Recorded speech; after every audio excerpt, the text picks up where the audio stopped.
Hey everybody, and welcome back to the Pixelists Podcast, the podcast about all the nerdy things we love and enjoy. And as always, we're your hosts. I'm Will, that's Blake, and today we're here to talk a little Loki. Little season finale. Series finale, maybe. Little somber downturn on that tone. Yeah, you know, it just got a little serious. We both know what this means. Yeah, we're the end of the show that started the Pixelists, and therefore the end of the Pixelists. We're hanging it up. Our glorious purpose has been served. But yeah, today we're talking Loki, where it all started, and maybe not where it's all finishing, but yeah, I'm ready to just dive into it. So let me just get the nonsense out of the way. You know, we're the Pixelists. Join the Discord. Obviously Loki, the show is ending, so this will be our last, maybe ever, Loki episode. More about that when we get into the discussion. But join the Discord. Check us out on some of our other stuff. I'm sure a lot of you are crossover fans anyway. But we got Critical Role, Worlds Beyond Number, and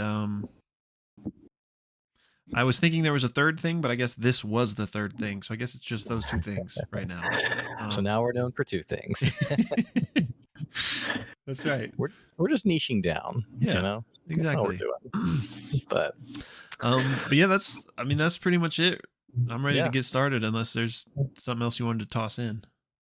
No, yeah. Join us in our Discord on Sunday nights for our watch parties too. If you got nothing better to do. Sunday nights are a good time to hang out with the squad, with the fam. So yeah, that's always something to check out. Yeah. So yeah, we've started making it a regular thing every Sunday night. I mean, you know, there's probably going to be some exceptions, but for the most part, most Sunday nights we'll be having a little watch party. It's Christmas Day.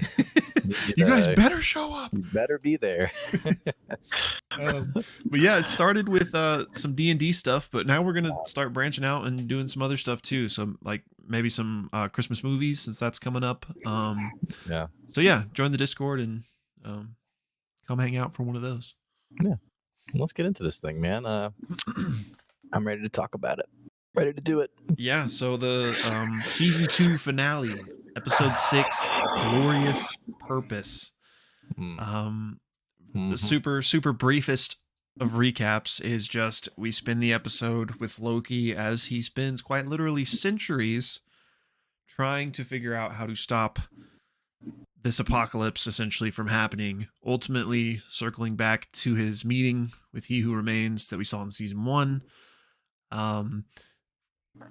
Ultimately like keep running into walls, like he keeps failing essentially until he decides to change the equation, and the episode ends with Loki destroying the loom himself and kind of becoming the loom for everyone. Yeah, very, very sad ending, him sitting on the throne holding the multiverse together essentially. And that's where we're left with, and no one knows for certain, obviously, but all of the quotes and all of the, you know, stories I've been seeing is that this is it. Like they imagined it as a 2-season story. Tom Hiddleston is speaking like he's wrapped up the character. So this may be, I mean, never say never, but this might be closing the chapter on this character. 14 years, man, as Loki. What a send-off. Yeah. So just first reactions, I guess. What of the I was deeply satisfied. I did not expect them to land the plane, I guess. And I was very much satisfied with how they ended it. Nice. Me too. I thought it was awesome. I really liked kind of everything they did in the finale, and especially if it is the last we see of this character, I'm very happy with how it wrapped up. Not to say that I don't think we could see Loki again, especially a different variant even. but yeah, I thought it was poignant. Thought it was deep, beautiful. I just loved the full circle, and I'm sure we'll talk about the different like nuances of that. But I just thought it was so well done, and also aside from just like the storytelling, just the visuals I thought were so cool in Mhm. that final sequence. It really blew me away. It felt like comic books. Like I felt like this is so comic book in the best way. And I Yeah. especially loved it because it wasn't, I mean there was obviously CGI, don't get me wrong, but it wasn't like a CGI fight, which a lot of these Marvel Yeah. properties, that's how they always end, with like the And it big always looks effects goofy. fest. Yeah. Yeah. So I love that this climax was not a fight at all. I Mhm. mean, it kind of was, in the sense of like Mhm. Loki versus He Who Remains, but it wasn't like a Right. brawl. Right. So yeah, I loved it. I thought it was awesome. Yeah, a lot of like cool Easter eggs. Like when he takes his seat and it forms the tree Yggdrasil. I thought that was just like I immediately turned to my wife and was like, "Oh my Yeah, gosh." that was a really nice touch. She wasn't as familiar with the Norse mythology, but I was just like, I've played God of War, so I know all about this. But a lot of just really, it's one of those shows we talk about this a lot. Like it's fun when you watch a show where the writers also enjoyed writing the show, Hmm. you know. Um, so that was a nice touch, and yeah, just a beautiful ending to the show for sure. Yeah, agreed. And I love the Yggdrasil as well, especially because like the branches, the Mm-hmm. timelines, like literal branches of the world tree. Mm-hmm. And there's so much like meaning and symbolism in that beyond just the obvious ones. Yeah, so good. And I mean, like, how strong is this Loki now? Like, Mm-hmm. I mean, we Well, know he he had, spent centuries minimum, like yeah, not only learning physics, but I mean, obviously just you know yeah, growing stronger. Because I think yeah, Asgardians like just they get stronger as they're older. right. Which I know he's And like not he's technically one, but right, like he is too. yeah, Because I think like Odin's magic kind of made him one, even though he's a frost giant. yes, right. But yeah, I love that little Groundhog's Day touch at the start of just like how long would it take, and it's like years, centuries, and then centuries later. I did So not is he? expect that. I mean, is he also like the smartest in the MCU now? Like I mean, he's got. levels beyond Tony Stark and can't think of the other character. What's her name? From Black Panther. Shuri. Yeah, like Tony Stark and Shuri combined, and then like exponentially. I mean, have to be right. I mean, he's a literal god who has had centuries of training now. Yeah, I mean, yeah, you would think so. Like, at least in terms of like knowledge. Mm-hmm. Not that we need to get into the weeds on like intelligence versus knowledge, but like he's, I mean, Mm-hmm. obviously bright to begin with, but He was also always very cunning from the get go too, though. yeah, So the god of mischief. So yeah, and I mean, it's just crazy to think about like what that actually means, like that centuries later little title card they threw up, because like I don't know. It's crazy to think about, because like I mean, not that it's worth getting into the weeds on like the science of it, because it's not, we're in a Marvel show, but like was he just going back to like that same moment within the TVA and like learning from OB, or was he traveling back to who knows when, and like like was he having to relive like that same pre-apocalyptic moment hundreds of millions of times, or was he able to like travel back and like go to a library and like sit in that timeline for a number of years, like um I don't know, it's just weird to think about like just how vast that amount of time is, especially if it was expended through like a short time frame. mm-hmm. Not that it had to be though, like, but if he had to like keep learning from OB in 10-minute increments that amounted to centuries. Hopefully he took some time to go, take a break by the pie room. I think for me, what would be frustrating would be like all those years of like you're getting older, so to speak, but like your friends, you're just restarting with your friends. Like Yeah. I mean, them becoming pretty much like flat characters to you. It's like, oh, this is when Mobius says this, and Yeah. so yeah, but yeah, And so incredibly intelligent. Now, what were you gonna say? and just even through all of that, never losing sight of their humanity. Mm-hmm. Like, you would think that's a pretty good excuse to grow callous to the whole thing and just be like, okay, you know what? He who remains is right. That way is the only way that makes sense. Like, it feels easy for that to strip you of your humanity, but ultimately he made the most human choice like he's ever made. In the end, the power of his friendship. Yeah. He did. We heard it in the previous episode how his friends are his most important thing, and which also is, I loved how it all came full circle of, I'm burdened by glorious purpose, and then his conversation with Mobius about the burden of choice and like what burden you bear. And then, I mean, obviously we saw the episode play out, but it was just a very poignant end, and also just neat how it all kind of came back together.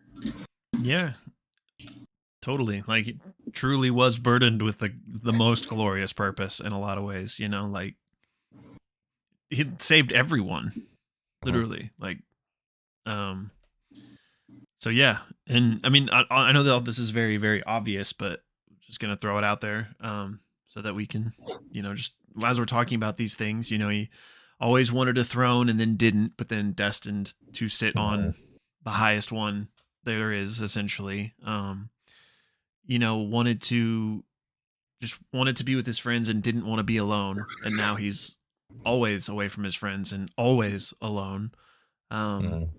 It's so interesting that, like, got everything he wanted, but like but it became everything he really didn't want, really. I'm surprised his friends weren't like, okay, he's bought his time, now let's find like a solution where he doesn't have to hold everything. Yeah. So they were like, thanks, man. See ya. Well, I mean, I don't mean that like genuinely. I know. I'm kind of just joking where, he's like, well, wait. Like, go help me. I guess we don't know. I mean, at least in the timeline where he ended up doing that, he never explained to them what he was doing. So like, they may have an idea, but they didn't like know that he was like this new, I mean, he's already a god, but like god level entity that had spent centuries, right? So like, yeah, like what they don't, I don't know. Idea. Yeah. So I would have to imagine, and again, not that this necessarily ever gets explored on screen, but I would imagine maybe Sylvie or Mobius, like, at least looks into that type of thing. But, if Loki couldn't solve it with infinite time, what chance do they have? I mean, Sylvie has He Who Remains Timpad still. That's true. So, I mean, she could presumably, I don't know. I guess she could technically go visit him, right? Because that could take you to the end of time. So, I mean, not to like cheapen the emotional impact of like the sacrifice and stuff, but I mean, I guess at least theoretically, they could go visit him from time to time. Yeah, and it's too bad that Loki was always the villain, and like none of the MCU characters as we know them have any idea of. Right. Yeah. Like, he is literally the central character to everything now. And the most, I saw some people talking on Reddit about this on, absolutely worthy now of Thor's hammer, of lifting it. Yeah. So it's also bittersweet there that those individuals will never know. Yeah. I mean, I guess they probably never will. This is leading into another question. Do you think we'll ever see this specific Loki again? Is like, I think clearly this was written as a bookend. Tom Hiddleston spoke about, like, not leaving the character, but like being the end. But I would say never say never. Yeah. Only in the sense of, for Secret Wars isn't, we know Robert Downey Jr. is signed on, right? We know for a fact. I know there's been like lots of rumors, but I don't know if any of that is like hard confirmed. I would imagine they would be keeping that like as under wraps as possible. Yeah. Yeah, maybe not. I can't remember. I've seen those rumors though. Like, that they've been talking to him, it's and a rumor. Yeah, Robert Downey Jr. and Chris Evans reportedly returning to. Yeah, okay. So I mean, who you would knows? think they would have to for Secret. I mean, I know it's the same. It's the same question with them though. Like they kind of tied it off with these characters, and that was going to be my point. Was the end of Iron Man, or sorry, of Endgame was such a great send off for Robert Downey Jr. and for Tony Stark. Mm-hmm. And so, like, if you had asked me that question back then, like, hey, do you think we'll see him again? I'd be like, no, it's the perfect ending. Like, we don't need to. I feel similarly with Loki in that, it was such a great end to his character. The only kind of untouched thing is him and Thor. Like there wasn't necessarily the tying of loose end. I guess I wouldn't even call it a loose end, but that would be a kind of final conversation I'd love to see. And there's, it's not to say that I don't know if they're going to make another Thor movie. I know you really liked the last one, but whenever Thor hangs it up, who's to say that he doesn't go to those same cliffs that his father passed away on, and Loki, not to really piss people off, but Loki like force projects himself, there to be like, I've seen all you've done. I'm like, what? And then they hug or something. I don't know. So I can see something like a little stinger at the end of a movie kind of thing. Yeah. I mean, that's kind of how I feel. Like narratively and stuff, like even though like Tom Hiddleston is so good as Loki and the show is so good, like in a perfect world of course, give me more. But like, we're not in a perfect world. And I definitely wouldn't want them to like sully this by just making more to make more. So like on one hand I kind of hope it is the end, but like you were saying, like especially with Secret Wars and stuff, which all plays into timelines, like I could see not necessarily having like a pivotal role, but at least having a moment like where hey, Kang, why is this happening? If there's a character that knows, like Sylvie or whatever, like how is this possible? Isn't Loki holding it together? And they go like check or something. But if they do that, I hope they handle it very well, and it's not just like a fan servicey moment. It feels like with the reports of like Feige cleaning shop for the Daredevil team, like it feels like they're like really drilling into like, hey, we have to like get our quality back. I read that there were more, I don't know if this was true, but there were more Marvel films in 2023 than in that can't be right actually, or more Marvel releases than like the entirety of the Infinity Saga. Not since 2023, in this last phase, which I could see being true. I guess it would depend on how they quantified it. Wait, in the whole saga? There's no way, right? I mean, unless they're counting like one episode of a TV show as like the same as one movie. Or if they're counting like runtime.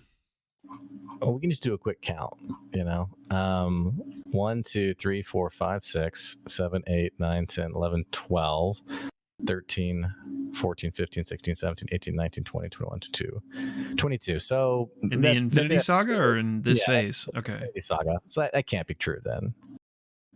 Yeah, there's no way. I guess you would have to like include like literally every single. I mean, where I read that was something saying like that's why the quality has tanked, is because there's been so many releases. But thinking about it just objectively now, it's like, wait a second, that can't be true. That doesn't make sense. Well, I mean, it is true, but they chose a really weird way to like articulate it, because like that fact isn't true, but it is true that they've done way many more releases than they usually do. Right. And that probably it has detracted from the quality. Yeah. Well, the point that I was getting at was that, I can see Kevin Feige hopefully, being like, hey, we're not just going to like shamelessly pull in Tom Holland just for like to sell a seat. Yeah. I would hope not. Right. Loki, the 2 seasons is very much a show that like you're just glad you got to experience it. You're like, that was just a really beautiful, good show. It told a great story. So I guess to go back to the question, we might see him again, but I hope it's just not, I don't know. And I also kind of wonder what a season 3 would even look like, because I know they said they're open to it, but it would have to be a new Loki. You think so? I mean, I guess never say never. Like, there is a way. Like, you get a good enough team of writers, there's a way that I think it would make sense. But like, unless season 3 is like 5 years from now. But like, if season 3 came out next year and it was already Yggdrasil Loki and he stepped off the throne already, that would feel so cheap, Mm-hmm. Yeah, I could see it like 5 years from now. Yeah, maybe like a vast amount of time in universe, at least from Loki's perspective. Well, and I was thinking like maybe whatever leads to Kang Dynasty, maybe that takes him off the throne or something, and there's like something that brings back a season 3. I will say that is another question though, because we've been talking about like rumors of the moving away from Jonathan Majors, and if that is the intention, then this was a great way to do it. I mean, the TVA now looking at all Kang variants. I mean, it's gonna be pretty hard for Kang to rise up. There's like a couple different things I want to talk about there, but before we move there just yet, I just lost my train of thought on the other thing, so maybe it'll come back to me. I was talking about a reason for season 3. Oh yeah, I was just gonna say that, and obviously this is not the case because these things have already been put in motion long ago. But with Feige kind of, going in and like you said, getting rid of the Daredevil people, I wish they would just give the Secret Wars and the Kang Dynasty give that to these Loki team, like let them write it and stuff, which I don't think that is currently the case.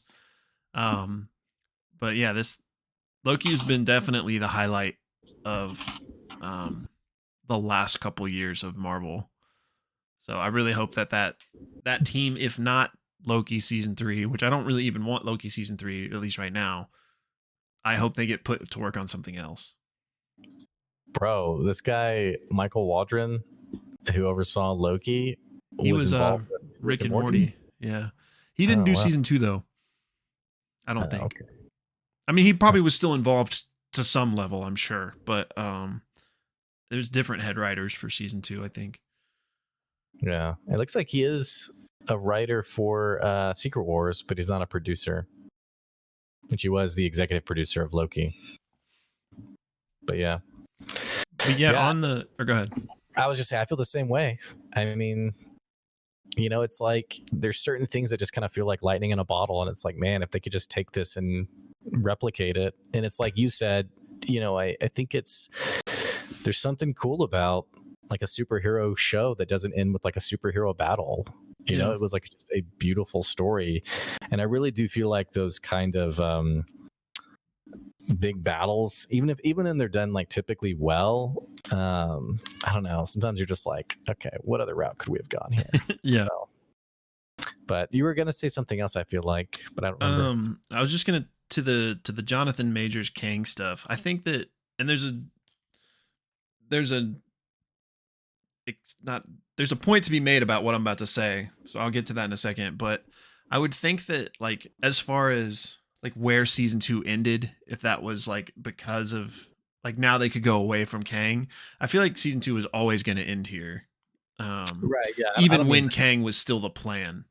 Yeah, I don't mean it was intentional. I just mean it like by matter of coincidence. Now it's like, yeah, like they could easily just go the other way. But in terms of like writing and stuff, I do know, because I was watching a video where they were talking about this. Apparently episode 5 of this season was like the writer's favorite episode that they wrote, and like apparently like everybody on the team was like, oh my god, episode 5 is my favorite.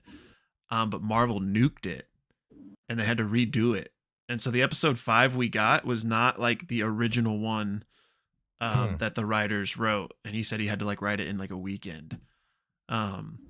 Wow, episode So 5 it was makes me great. wonder. I don't think it changes the story at all because I don't think episode 6 was changed or would have been any different. And episode 5 as it stands is kind of a bottle episode in the sense that it all kind of gets deleted anyway, you know? So narratively, I don't necessarily think like things would be different. But it just makes me curious, like, what about episode 5? Did Marvel like not want to jump into? Was it like, I mean, who knows? It could be anything. But Very interesting. Yeah, it got me wondering. Dang, episode 5 was great. Yeah, and I mean, I loved what we got with episode 5. And since it was such a like, I wonder if it like involved jumping around to different places, because like the whole episode was Loki like, zapping around, and we ended up getting him recruiting his old team. But like, I wonder if maybe it was him like revisiting other moments from the MCU or something. Anyway, to the Kang thing, I do think they're set up to where if they needed to, they could move away from Jonathan Majors. But again, like we just said, I think this ending was the ending even pre Jonathan Majors drama. So I wanted to ask you, clearly we got this powerful ending that I loved, but I'm not so sure it wasn't what Kang wanted all along. Are you No, on I don't either think so. side of that fence? For me, I thought, not to be like super obnoxious, I thought this was like kind of obvious, and then I got on Reddit and I was like, oh, like there are a lot of opinions about, like, including people saying like this is what Kang wanted, was Loki in this spot, and I was like, I didn't get that impression at all. Oh, you did not? No, I did not. No, so, and again, it's one of those things like where you to you it seems really obvious, then you start talking to people and you're like, well, wait a second, am I dumb? Like, maybe it's not obvious to me either, but I'm really conflicted on where I'm at. So I thought it was really straightforward. Then I started talking to my wife afterwards, and I was like, well, wait a second, hang on. So my impression of this whole thing was that, and I loved how season 2 really revealed that He Who Remains wasn't like this sort of like noble, I'm the last survivor, I'm keeping it all together, but like really, just a really scummy character, I feel like. I think egomaniac was the word I saw thrown around a lot, and I thought, absolutely. Yeah.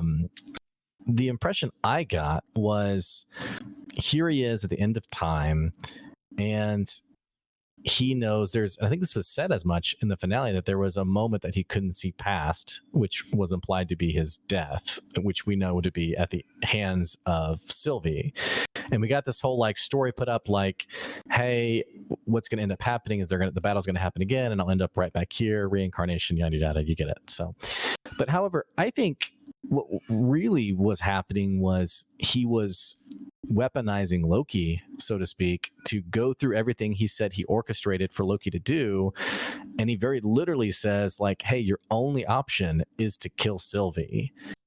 And I think that He Who Remains knew that Sylvie would eventually kill him, and his ego being as big as it was, he didn't want to die, and knew that the only way to stop Sylvie, because his TVA agents couldn't find her, couldn't stop her, the only way to do it would be having Loki make the decision to kill her and thus, save the world.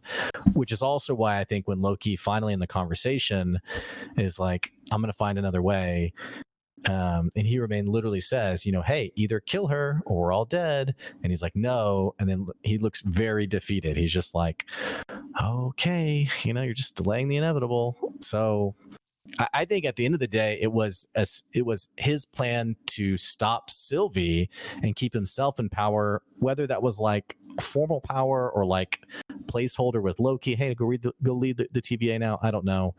But I think it was always about his ego.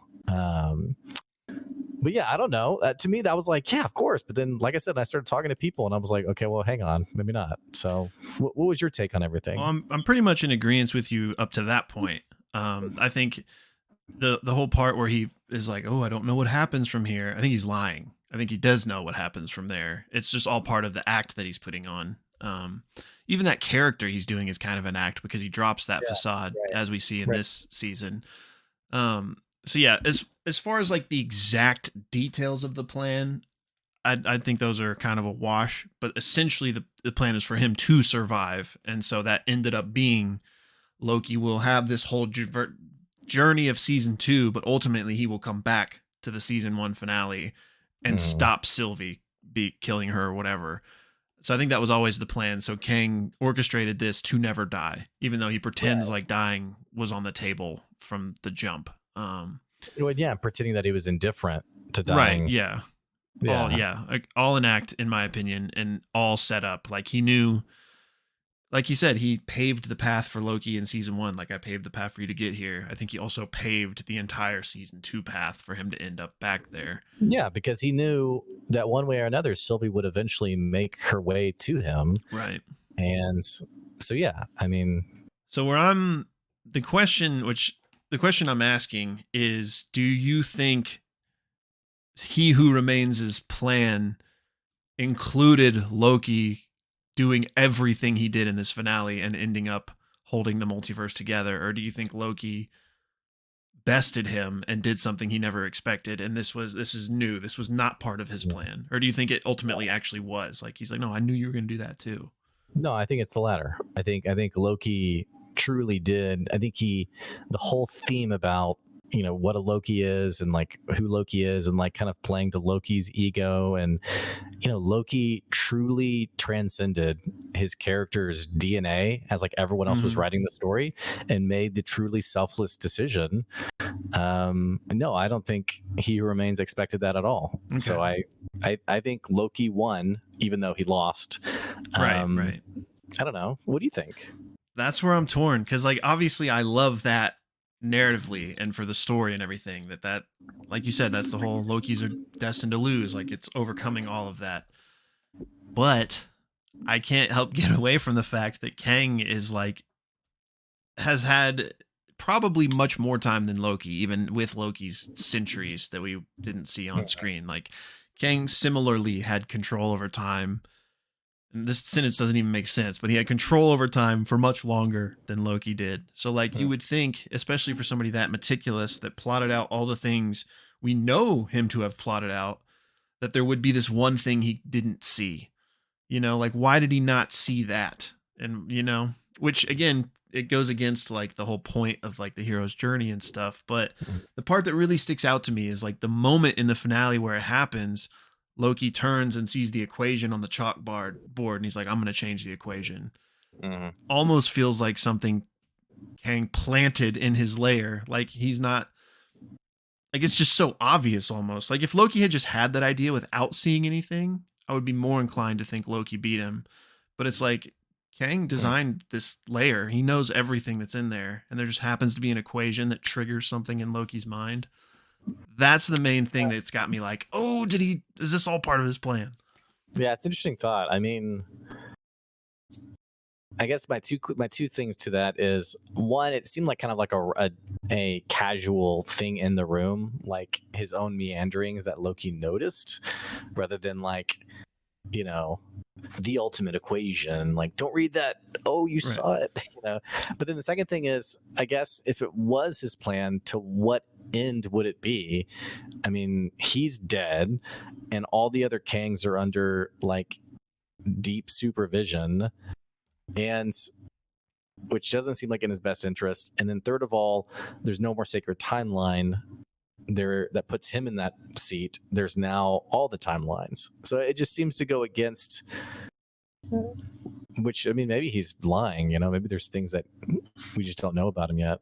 So I don't know. Yeah, I mean, I don't know what his ultimate grand plan would be, but yeah, I don't know. That there at least are variants out there, and we know that in his like original plan, losing the TVA was something he was okay with because he could just rebuild it. So like, maybe. Yeah, but I think that's different. I don't think that's necessarily like losing his power. I think that actually speaks to what we talked about of like the cyclical nature of the TVA, that is such like a mundane, like arm of his authority. Like he's like, oh, I'll build another one, whatever. You know, it was never, and it speaks even more to his ego. Like it never really was about the TVA and like protecting time or whatever. Right. It really is. It's about him, you know, and what he wants to do. And I don't know, but yeah, I mean, I think we're on the same page. Just I think so, yeah. Just another like glaring thing that like makes me kind of lean that way is that we obviously have Kang Dynasty and Secret Wars coming. So like he's not done with. So could they just wrap it around to be like that was always my plan, you know? Right. Well, let's keep that conversation going because I am curious how we would see Kang Dynasty. Surely Marvel would have some build up to it. I mean, with Thanos, we had some incredible build up to Infinity War. I would assume they'd want to like match the epicness of Infinity War and Endgame. Yeah. So, I mean, right now I don't know how they will, but I'm very curious. How do we get to a point with Kang in the driver's seat, so to speak? And I wonder if part of it has to do with Renslayer in the Void. Yeah, that was interesting. I'm bringing this up, which, by the way, I thought that was a perfect, I say epilogue, but I don't mean it that way necessarily, like to her character of like that actress. She showed like the full range of emotions of like, oh wow, this is where I am, to so I had read an article that was like, you know, we see her death or the moments before her death at the hands of Goliath, which is not the impression I got from her face at all. I think you could like think that's a possibility, but I definitely don't think that that's like what it was saying. Yeah, definitely is a possibility for sure. I saw in my mind a face of like deep determination to get back to the TVA. And I did see this theory on Reddit. I can't credit the person because I was just like scrolling on my phone, but there was some comment on how we know Kang thanks Renslayer for being key to this war. And we know there was also a point where He Who Remains weaponizes Goliath. The comment I read was, you know, what if Ravonna Renslayer was actually the mechanism that Goliath was conquered, weaponized, what have you, and what then led to He Who Remained being in the driver's seat. All that to say, could Renslayer be the piece that leads up to Kang Dynasty? Yeah, I mean, I could see it. It's got to happen somehow, you know. And she's like a major piece that's still on the board. But I know you didn't see Ant-Man, right? The new one. No, I didn't. Wow. So we're gonna watch it next weekend, though. It's not that good. The trailer. The trailer gives away like everything. I was like, what is happening in this trailer? It's not that good, unfortunately. But Jonathan Majors is Kang in it. Yeah. Which I won't like give you any big spoilers or anything, especially if you're about to watch it. But can I tell you what like a post-credit scene is? It's not like related to the. Yeah, I don't have to. It's fine if you'd rather just watch it.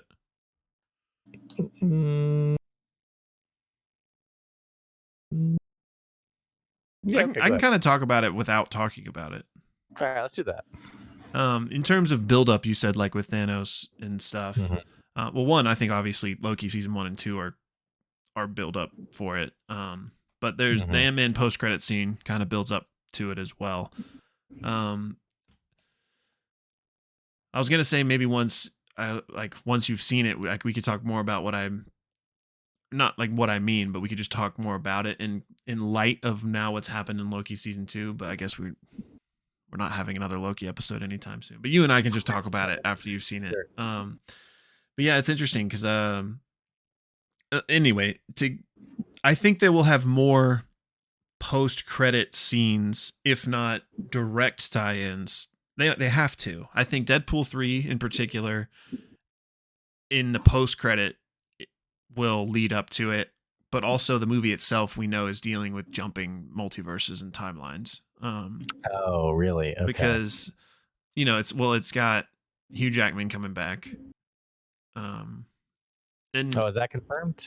yeah, right. You didn't know this, bro? Oh my There's been set gosh. photos leaked and everything. I'm all about that. So yeah, like that is hard confirmed to deal with, like, because they're ultimately going to end up in the MCU, or Deadpool is, another character where I'm like, beautiful send off with Logan. Right, We don't yeah. need it again, but I'm okay him coming back. So Yeah, yeah, that's a good point that he did have a really nice one, but that one actually was, even from the jump, like specifically a different timeline than like Logan is not the same right. Wolverine from those Wolverine movies. But yeah, so I think, again, like, not that I think Kang's going to be a big antagonist in Deadpool 3, but I just think due to the multiversal nature of that film's plot line, it will be a lead up. It will in some way lead up to it as well.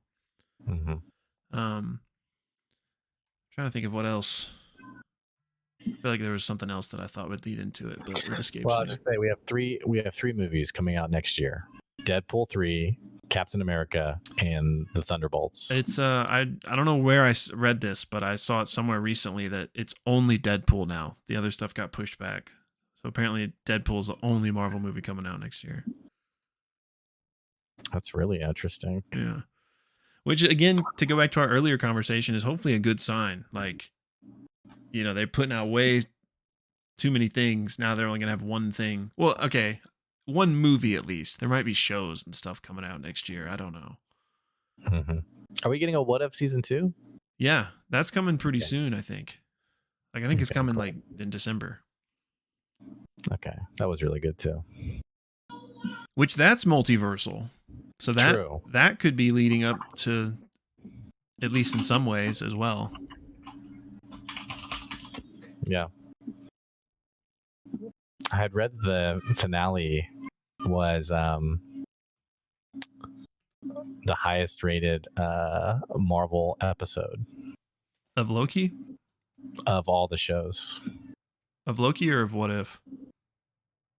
Of all Marvel shows. Oh, the Loki finale. Okay. I believe it, man. I mean, I'm trying to think. Yeah, I mean, I would put it in competition with itself, season 1's finale. Right. We already talked about how WandaVision was spectacular, but the finale could have been a little bit better. And so, but aside from WandaVision, I don't even know what else even would come close. Yeah, I don't know. What If was really good, different kind of show. Yeah, What If? Yeah, it was good. Really good though. Really fun show, but yeah, and there's like a lot of like B tier, like I liked Moon Knight, for example. Yeah, me too. And I had a good time with Captain Captain Falcon. I was about to say Falcon and Winter Soldier. Yeah, but didn't like truly in and same with Hawkeye too. I really liked Hawkeye. Yeah, Hawkeye was fun, especially because it was like Christmassy and it came out around that time. Like, that was fun too. Right. And Echo actually looks, I mean, I don't want to get my hopes up, but Echo, the trailer looked pretty good. Haven't seen it. Okay. Well, let's do we like to do this on our shows sometimes. Let's do a little rating review real quick. I feel like we never have the same rating scale every time we do this. Well, before we do, because that kind of feels like a last thing, there is a couple things I wanted to throw at you real quick. We were about to get to our rating, but clearly Blake and I both loved the show. There were a couple things that we've talked about all season that ultimately didn't get answered, and it's okay that they didn't. But I'm still like all OB is the biggest one for me, because I still like, if their explanation really is just that he was a normal guy like everybody else, then like, why was he exempt from the memory wipes? And like, why? Like, there's a couple weird things about him that like I refuse to believe were just like writing holes, plot holes, like that they just didn't think about. Like, especially with a show like this that requires so much thought. So that's pretty glaring for me. Less glaring, and I could even completely give this one away because it's just the nature of shows like this, like Lost, like we've talked about, but like the automat and the pie room and stuff, like what's going on there. But I'm okay with that just being a mystery, kind of. And then Miss Minutes felt a bit unresolved to me, like especially in the middle episodes. Like, she was like almost was like, is she the real bad guy of this season? Like, it was getting that much built up, and then she just gets rebooted, and then in the finale she's back, and it's like, hope she's not evil, and that's it, you know. Yeah. So like that felt a bit unresolved to me. And maybe that's the mechanism for Kang Dynasty. I mean, they're oddly just, she's probably okay. Yeah, true. I mean, we know she was like his right hand gal. Yeah. I would say that, like, for how amazing the show was, there, like, those kinds of details, the pie room I kind of just accepted wasn't gonna get answered, but it definitely felt like there was more to Obi for sure. And that was probably the only thing in episode 5 that I was like, wait, what? Which maybe they did intend more for him, and then like in that rewrite it was like, maybe it had to do with him band back together, so. And then the only other little thing is at the finale, the new TVA handbook says Obi and Victor Timely, which he helped make the throughput multiplier or whatever, but that was it. Like, are you mad about? Yeah, because they never showed how Victor Timely inspired OB. They just said that happened, but then that never did happen. And so I guess we're just supposed to believe that in the original timeline it did happen, but we just didn't see it. And why, if it did, and OB knows that it did, because the OB that we are familiar with knows Victor Timely and is like, I learned everything from him. So if that was always the case, then why wouldn't OB have always given him credit? Like, why did OB in this timeline now just decide to give him credit? Because it's not as if OB like didn't know he was inspired by Victor Timely. It's like, oh, now I know that he was a part of it. Let me give him credit. I know that's just like a really rambly, but you get what I'm saying? I took it to mean like he knew this guy Victor Timely that he took a lot of inspiration from, who was this genius inventor a long time ago, and building on that knowledge, wrote the TVA handbook, and like oddly enough seemingly meant much more that he wasn't just as an ordinary dude, but then version 2, hey, I got Victor Timely here with me, let's co-write the new version. That's kind of how I took it. I do think it's strange that, I mean, did they shunt Victor Timely like back to his timeline, or is he just there hanging out? Was he in the epilogue shots, like of the TVA? Was he there? I don't think so. Yeah. So, but his name's on the book. So, I mean, you have to think he's somewhat involved still. I don't know, but yeah, I thought that was kind of weird. I want to see the original inspiration that they claim Obi got, but we know from the timeline we saw, Obi was just inspired by his own work. Yeah. And then since we're airing out some dirty laundry, I wish episodes 2 and 3 weren't as clunky as they were for this season. It felt like the premiere episode was really good. 4, 5, and 6 were really good, but it felt like 2 and 3, it was kind of like, are we missing scenes? Like, it's the vibe is different. It's kind of goofy. Like, it feels like a different show. That'd be something too. I'm okay with episode 3 now. Okay. Having seen it all. Like, it was goofy. But I kind of like the like lightheartedness of it now in retrospect, and knowing that Victor Timely is kind of a goofball. Like, he wasn't Kang, lying or being sinister.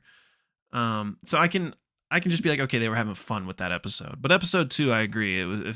It needed a little bit. I needed another pass on the script. It felt like. But yeah, okay. I guess now with all that being said, we can.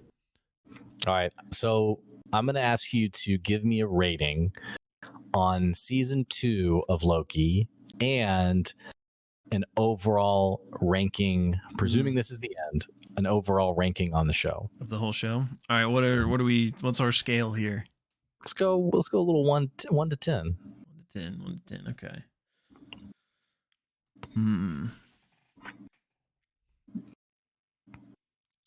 Season 2 by itself, I'm going to give an 8.7. What about you? And then I'll give you my full show. Well, my first thought was a 9, bro, but then I was like, that's too high. Well, I'll say this, like, I don't think I would give out a 10. Like 10 is to me is like the unattainable goal. So like nothing is a 10. Well, that's a little silly. I mean, why even have a 10 if you can't give a 10? It's like This 10 is perfect. Like 10 cannot be better. No, it's flawed perfection. Give me a break. Well, this is the difference between our scales. So you can give out a 10, but I'm just explaining my scale. It's like the middle manager who won't give their employees the 5. That's different. That's different. It's like, well, my raise is tied to a 5, but sure. That's different. I'd give it somewhere between an 8 and 9 for this season, though, for sure. Like, if I was judging the back half, it'd be more 9. If I was to give the rating at the end of episode 3, I probably would have said a 7.58. So I'll just cut it in the middle and say 8.5 for the season. I thought you were started off by saying you were going to say 9. Well, I brought you down to an 8.5. I was given the high form of the bracket. You're calling me strict, and then you rate lower than me. Doesn't make any sense. I always underbid. All right. Well, for the show as a whole, should I go first this time? Yeah. Go ahead. Okay. The show as a whole, I would give probably a 9.5, maybe a 9.7. Okay. I was thinking 9.5.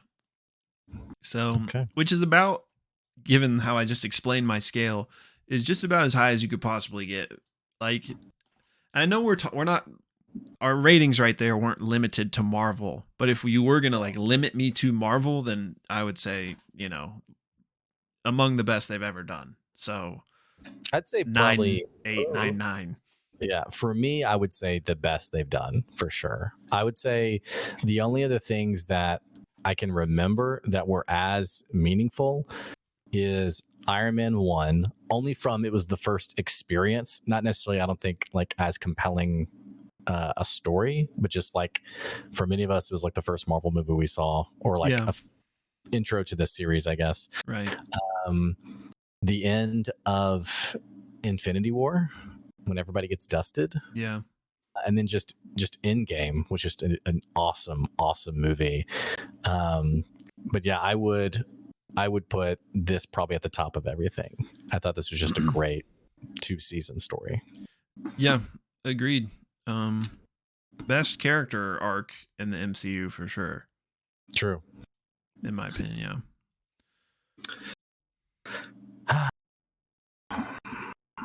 Well, I guess that's all she wrote. Goodbye. I hope, as a final thing, we already talked at length about, is this the last time we'll see Loki, yada yada yada. I hope it's not the last we've seen of Mobius. I would love to see him pop back up. I'd like to see Sylvie again too. Yeah. Her too. And yeah, everybody was great. And maybe not to launch into a full discussion, but especially with the multiverse, especially if the MCU does keep going for the next however long, they're gonna recast Iron Man. They're gonna, they're not just gonna not have that character anymore. So seems like we could easily see Sylvie just become the Loki, or if not her, a new actor be playing some new variant of Loki. So I wouldn't be surprised to see that happening. But probably not anytime super soon, I would guess. No. But yeah. Well, let us know what you guys thought about the episode and the series. And if you found us through Loki, thank you for watching. You can watch the rest of our other stuff too. Yeah. And enjoy a little D&D. Yeah. That's all we got. I don't know when our next Marvel thing will be, but I'm sure we'll do something at some point. Yeah. But yeah, until then, y'all, thanks for hanging out, and we will talk to you next time. Bye.